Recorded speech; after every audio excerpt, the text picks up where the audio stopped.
புதுச்சேரியில் அரசு ஆசிரியர் சங்கங்களின் ஒருங்கிணைப்பு குழு சார்பில் புதுவை கல்வித்துறையில் பணிபுரியும் கௌரவ விரிவுரையாளர்கள், கௌரவ பட்டதாரி ஆசிரியர்கள் மற்றும் கௌரவ பால சேவிக்காக்களை பணி நிரந்தரம் செய்ய கோரி புதுவை சுதேசி காட்டன் மில் அருகில் உண்ணாவிரத போராட்டம் டிசம்பர் 14, 2025 ஞாயிற்றுக்கிழமை காலை 9 மணி முதல் மாலை 6 மணி வரை நடைபெற்றது. இதில் புதுவை அரசு ஆசிரியர் சங்கங்களின் ஒருங்கிணைப்பு குழு தலைவர் திரு கே பாரி அவர்கள் தலைமை தாங்கினார். புதுவை அரசு ஊழியர் சங்கங்களின் கூட்டமைப்பு கௌரவ தலைவர் திரு டி ஆர் சேஷாசலம் அவர்கள் சிறப்புரை ஆற்றினார்.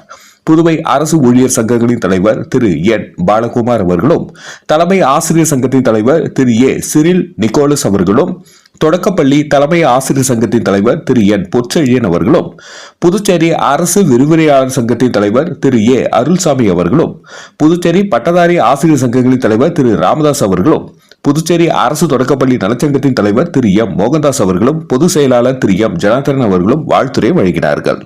இந்த உண்ணாவிரத போராட்டத்திற்கு ஆதரவு தரும் விதத்தில் காரைக்கால் ஆசிரியர் சங்க கூட்டமைப்பு சார்பாக அதன் தலைவர் திரு முத்துவேல் குணாலன் அவர்களும், பொதுச் செயலாளர் திரு சிவகுமார் அவர்களும் மற்றும் கூட்டமைப்பில் இணைந்துள்ள சங்கங்களின் பிரதிநிதிகளான திரு மகாதேவன் அவர்களும், திரு விஜயராகன் அவர்கள், திரு ராஜீவ் அவர்கள் இப்போராட்டம் வெற்றி பெற வாழ்த்துரை வழங்கினார்கள்.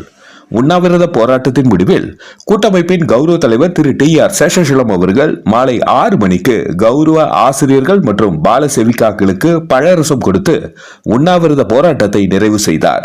இதில் கௌரவ விரிவுரையாளர்கள், கௌரவ பட்டதாரி ஆசிரியர்கள், கௌரவ பால செவிக்காக்கள் மற்றும் ஆசிரியர் சங்கங்களின் ஒருங்கிணைப்பு குழு பொறுப்பாளர்கள் என 200க்கும் மேற்பட்ட ஆசிரியர்கள் கலந்து கொண்டனர்.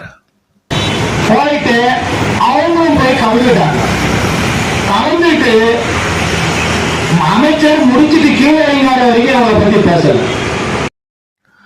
இந்த உண்ணாவிரத போராட்டத்தில் புதுச்சேரி அரசு பள்ளி கல்வித்துறை கட்டுப்பாட்டில் இயங்கும் பள்ளிகளின் 30 கௌரவ விரிவுரையாளர்கள், 20 கௌரவ பட்டதாரி ஆசிரியர்கள், 61 கௌரவ பட்டதாரி மொழி ஆசிரியர்கள் மற்றும் 165 கௌரவ பால செவிக்காக்கள் ஒப்பந்த அடிப்படையில் பணியாற்றி வருகிறார்கள். இவர்கள் எல்லாம் கொல்லைப்புறமாக இந்த வேலைக்கு வந்தவர்கள் அல்ல. முறைப்படி வேலைவாய்ப்பு அலுவலக பதிவு நாளிதழில் விண்ணப்பம், வரவேற்பு, போட்டித் தேர்வு, மதிப்பெண் அடிப்படை மற்றும் ஆள் சேர்ப்பு விதிகளின்படி கல்வி தகுதி, வயது வரம்பு, இடஒதுக்கீடு பின்பற்றப்பட்டு காலியான பணியிடங்களில் தேர்வு செய்யப்பட்டவர்கள் அரசு உத்தரவுப்படி மருத்துவ சான்றிதழ் பெற்று பணியில் அமர்ந்து தொடர்ந்து 3 முதல் 6 வருடங்களாக பணியாற்றி வருகிறார்கள்.